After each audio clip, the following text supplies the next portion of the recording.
Hey there, folks. Thanks for joining me. For those of you who are here with me live, welcome. We have a lot to cover.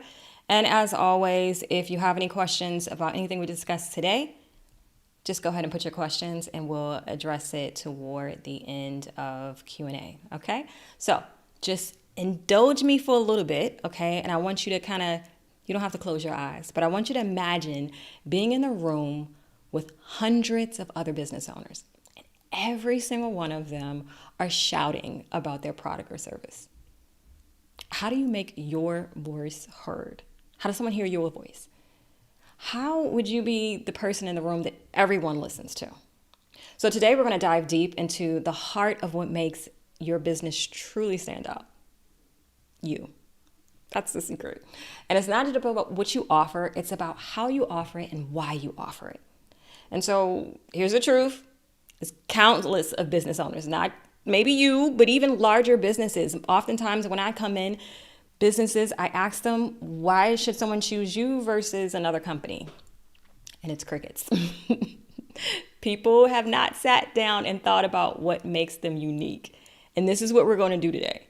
So when you're thinking about why should someone choose me when there's so many other options? That's what we're focusing on today. This is your unique value proposition. So again, this is another component of the large proposition, right? So last week we did identifying your target market. And if you haven't seen that, please go check out that training. The link is in the description. But today we're going to talk about the unique part, right? What makes you stand out? No one can be you but you. So in a world where everyone is trying to maybe simulate another company or what someone else is doing, if you just make it about you, you're always going to shine because no one else can be you. So I want you to think about it. Is it your experience? Is it your education? Is it a little bit of both? So we're going to figure that out. Okay, so in today's market about people, competitors and everything, you can feel lost. And hopefully by the end of the day, if you stick with me, we'll go over the questions that every business owner should ask themselves to make it very clear to their audience as to why they should uniquely identify with them. Okay, so we're going to go over that and give you some explanations. So again, as most times, we're going to talk about some businesses who have done that well. And then we're going to talk about the questions that you can ask yourself so that you can make sure that you're putting this into your marketing message. So, hey there, hey James, hey Lucille, hey. Okay, so we're going to get into it. Now, we're going to talk about your unique position, and I want you to think about that in three specific ways. The first one is going to be your differentiator. This is going to be what are the aspects that can set your business apart? Now, this can be done in product features. It can be done in customer service, pricing. I want you to think about that as it relates to your business or service. What makes you different? The second thing is going to be your experience and your education. So you're going to think about your specific background, your specific expertise, your knowledge, and how that can shape the unique value in your business. So for those of you who have gone to school for some obscene amount of time, for our professionals, this is your space. You can have several different surgeons, doctors, accountants, whatever, but the way you do things based on your uniqueness, this is what you need to convey to your customers so that you stand out. Because if you don't stand out, it's going to be really difficult competing with other people that offer the same service, okay? All right, and then lastly, niche specialization. I want you to dive into the importance of deeply understanding a potentially specialized niche because you can either charge more money or really hone into the type of people that you specifically want to do business with. So when we're talking about standing out, it is to stand out from your competitors, but it's also so that you attract the people that you want to work with. You may not want to work with everybody. So if you do a really good job of showing why you're unique and showing your personality and those type of things, you'll get the type of people that you are interested in. So when we're talking about your unique position, I want you to think about large companies and how the individual themselves is the big thing of the company, okay? So when you think about Amazon, you think about Jeff Bezos. You think about Elon Musk when you're thinking about Tesla and X, or, when Steve Jobs was here, of course, with Apple. So there's this individual that is associated with a lot of these brands. And even if the individual left the current company they're with, you would follow their brand. You would follow them in their unique position. Okay, so that is what we want to convey here today, thinking about you, not in a narcissistic, conceited way, but in a way in which you help your customers either solve a problem or do something that they want to do in their life and they come to you. Okay. So, all right. So after that, we are going to talk about some companies that have done this well. Now we're talking about in product features, customer service, or pricing. So we have some examples, and I want you to think about, can you fall in here? And these are your differentiators. If you can't fall here, we're going to go to experience, so don't be alarmed, okay? So the first one is product and features, and let me talk about the company that's done this well. Zoom. Now, Zoom has done this well, but in order to think about Zoom, I want you to think about it in this space. So Zoom has existed for a while. It came out like 2012, I think. But when the global shutdown happened, it changed the company drastically. And it wasn't because it was the only company that did what it did, because companies that did webinar or online meetings existed for 20 years. The meeting, go to webinar, those type of things, they existed. I had used them 20 years ago. Now, the problem with these companies is the software was extremely clunky. And if you wanted to join the meeting, you had to download the software. It wasn't user friendly. It was just a pain. What Zoom did specifically, they made it so that all you had to do was click a link. So if you gave that link to your grandmother who had never been on a computer a day in her, well, not a day in her life, but hasn't been on a computer in forever. If you gave her a link, she can now be connected with her grandchildren. So it didn't matter. You didn't have to be some type of scientist in order to know how to use this software. And so that is what Zoom did. But not only that, if we're talking about product features, what Zoom did also is they had breakout rooms. That was not in any of the software that existed to do online meetings. When you're talking about Microsoft had their own product, Google had their own product. There were so many products and competitors to create online meetings. But Zoom also made it affordable. It's like $15. Every other software, with the exception of Google, was like $100 to $50 a month. So when people saw Zoom and was able to do this type of meeting, it's like, sign me up immediately, $15. What are you talking about? So that is a product feature that Zoom did very, very, very well. So next one, let's talk about, hey there, hola, hey Katrina. Okay, Amazon. Now, in order to talk about how Amazon does this good product feature, you have to first remember how Amazon came to be. So Amazon, although it is like the wonderful mall of the online world now, that was not what Amazon was when it first started. Amazon sold books. That was it. So the product feature you have to consider is that when you would go to a bookstore, if you were an avid reader and you wanted a book, you had to go to the physical bookstore. They probably didn't have your title. You had to order it. Then you had to go home, wait for it, and then go back to the bookstore to get your book. They did not mail it. They didn't start mailing it until Amazon came out, and Amazon was starting to mail books, and they were like, oh, I guess we should mail books now. But Amazon had a bigger inventory. So now you have a situation where you don't have to go back to the bookstore. You can just get your books and it came to your house. And even now, although Amazon sells everything, if I have to go to the post office because somebody else decided to use another way to ship it, and now I got to go to the post office, but it was too big to fit in my mailbox, so now I have to go to the actual building and get. So Amazon can deliver stuff to me the size of an elephant to my door, but for some, okay, right. So product feature, right? You see that, you know that, right? So Amazon does that really well. So this is product feature. So next we're going to talk about is customer service. The differentiator of customer service, especially now when customer service is such a struggle to get good customer service, this is an area where businesses can really succeed. And you have to decide in your business, is this what you want to be known for? Now, it's a lot of work, but let's talk about it. This company, Ritz-Carlton, they do it so well. Ritz-Carlton, even though I lived in DC, didn't need a hotel, if I had a rough day, I would go drive to the Ritz-Carlton, the one in Pentagon City. Hey, DC fam. I would go to the one in Pentagon City or the one in Georgetown and go there, not even to get a hotel. I would go there either get a drink, get food, get a massage, so many services, because the customer service, you come in there and people, they treat you like they treat you well at the Ritz-Carlton. Does that very well. Even Nordstrom's, a lot of companies are known for their customer service. So you have to decide, is that the space? Is that what you want your differentiator to be in your business, is customer service? So if next we're talking about good old pricing. And so we know about Walmart and things like that. Here in Europe, of course, we have Ryanair. I don't know if Ryanair is in the States, is it? But it's definitely here. So Ryanair, listen, you know you're going to get a low-cost airline, and it will get you where you need to go. You're not going to get a whole bunch of bells and whistles. Stop asking for that. You want to go to this place, we're going to give it to you. We're going to give it to you at a very nice price. And in the States, of course, everyone knows Spirit Airlines. That's all I'm going to say. I'm not going to talk about Spirit. I'm just going to tell you that that's their differentiator is price. Okay? So think about that and how you can put that into your business if you need to, right? So next we have our experience and education. Now here we're going to talk about, I'm not a sports girl at all. Like I don't know any sports.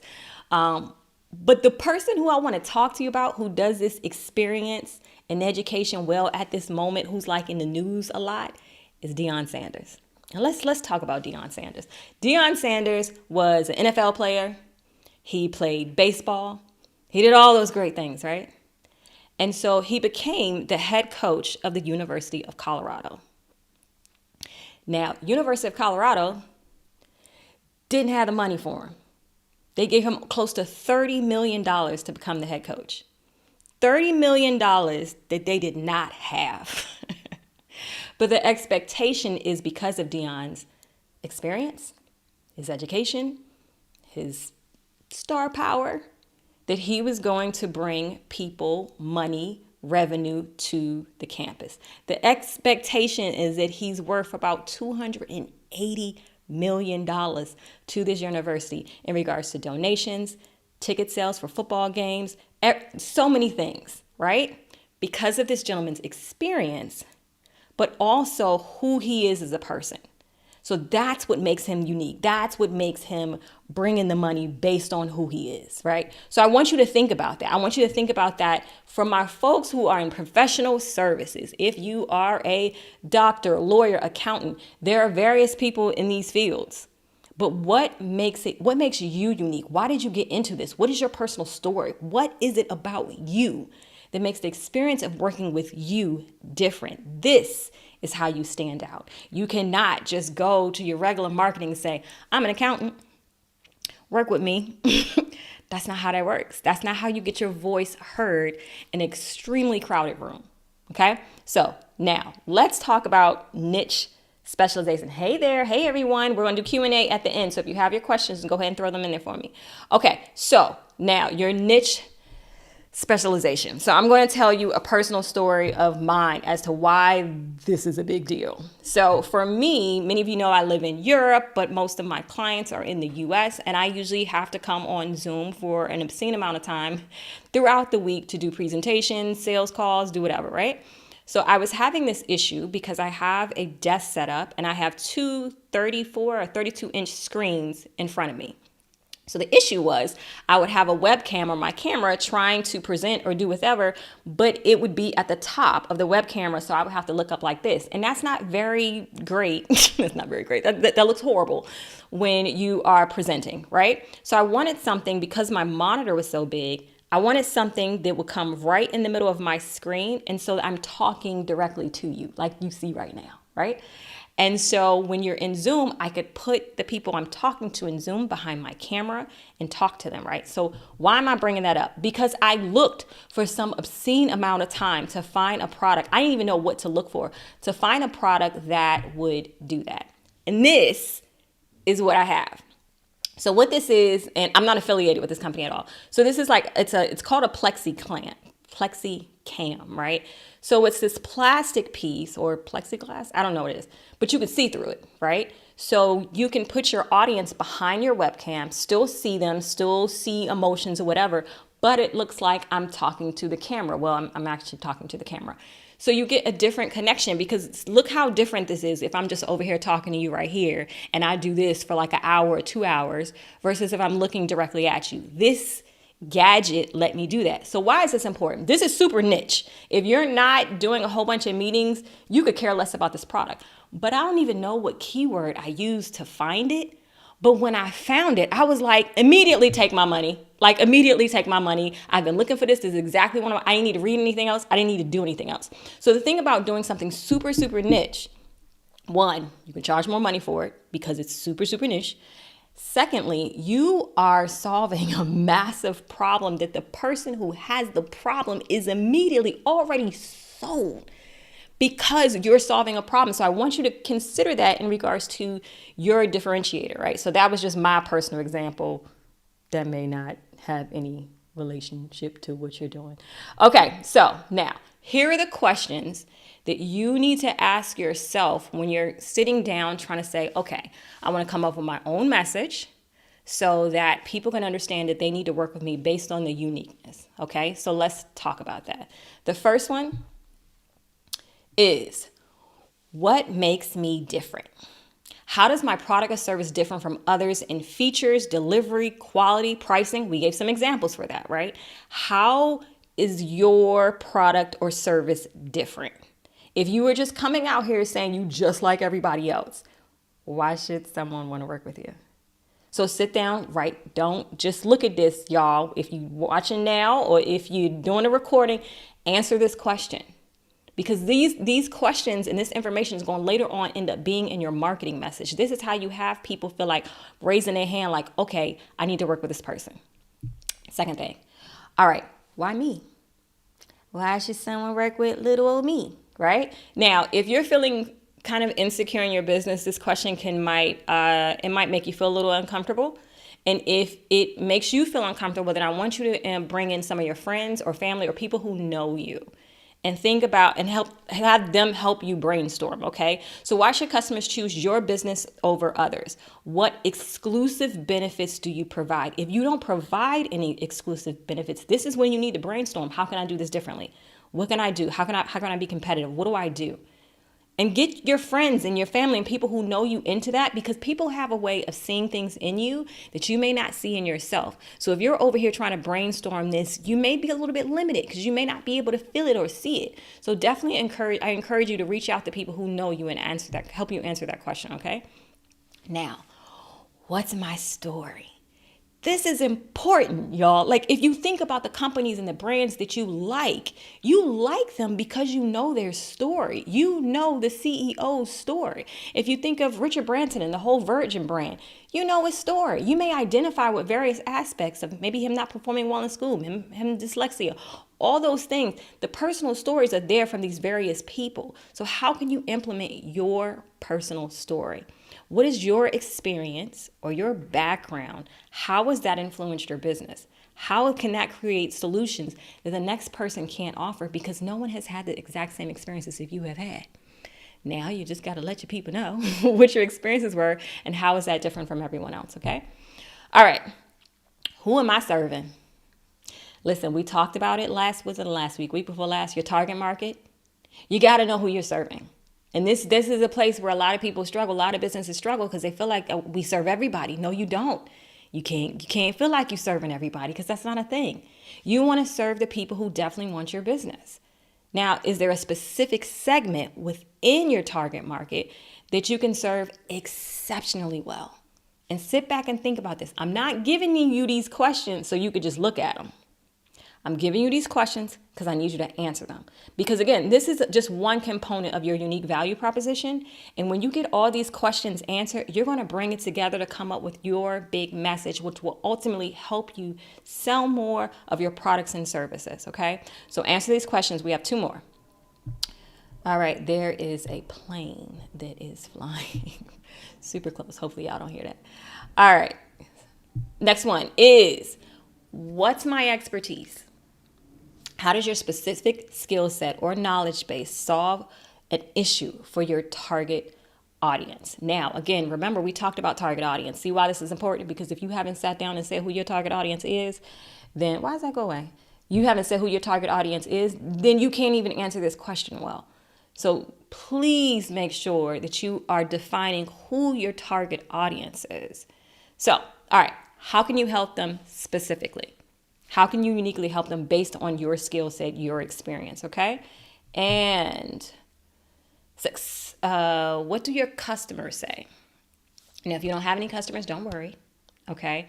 If you are going into a new field and you haven't had paid customers yet, but say you've done some things on the side for free to get to experience, ask the people who experienced your work for some feedback. Because again, this is a lot like when I'm talking about when you have your friends or family come in things with you, they end up seeing things that you may not consider. So I want you to kind of think about that, right? So those are the questions you have to ask. So if you have any questions, I want you to put them in the comments. If not, we can end this off pretty early. Okay, but next week, we're going to talk about articulating the problem that you saw. Last week, we did your ideal target market, identifying who you are helping with your product or service. Today, we're talking about what makes you unique. Answer the question, folks. Please take the time to answer that, because the reason why this stuff is important, because when someone hires someone like me, I'm asking those questions. I'm asking those same questions because no one can market you, including yourself. If you're deciding to do your own marketing, no one can market you well if they don't have the answers to those questions. If they don't know your target market, they don't know why you're unique. We can't put you in front of the audience. We need to put you in because we need to know this information. So after you find out why you're unique, then we're going to talk about articulating the problem you solve. Because if you solve a problem and you do it in a unique way for this ideal target market, do you see how your unique value proposition is getting very valuable? All right. So if we don't have any questions, I will drop off. If we do have any questions, I will answer your questions. Take this time. I've gotten your emails, but I don't really have the time to answer all of them. So if we come here, this is the time when I can answer your questions. Let me just say hey to everybody. Hey, James, Lucille. Hey, Katrina. Taking notes. I love it. Kay Stewart, what's going on? Hola, ¿cómo está? Caught you live. You did, Nana. I haven't seen you in a while. Thanks for coming out, Nana. Okay, loving the look today. Thank you so much, love. Okay, no questions. Great. Okay, so you guys don't have any questions today. I'm out of here. All right. So I'll see you next week. Same time. We're going to talk about articulating the problem that you solve and why that's important. Okay. So again, if you haven't watched the ideal target market and how to attain that, the questions you need to ask your business, be sure to do that. Answer the questions that you see here, please. Take the time in this training to sit down with pen and paper or whatever form of note-taking you like to take and answer the questions, because at the end, you need to have your questions answered so that we can make this work for you. Okay? All right. Perfect. Hey, Rebloom. Good to see you. All right, guys. It's been real. I'll see you next week.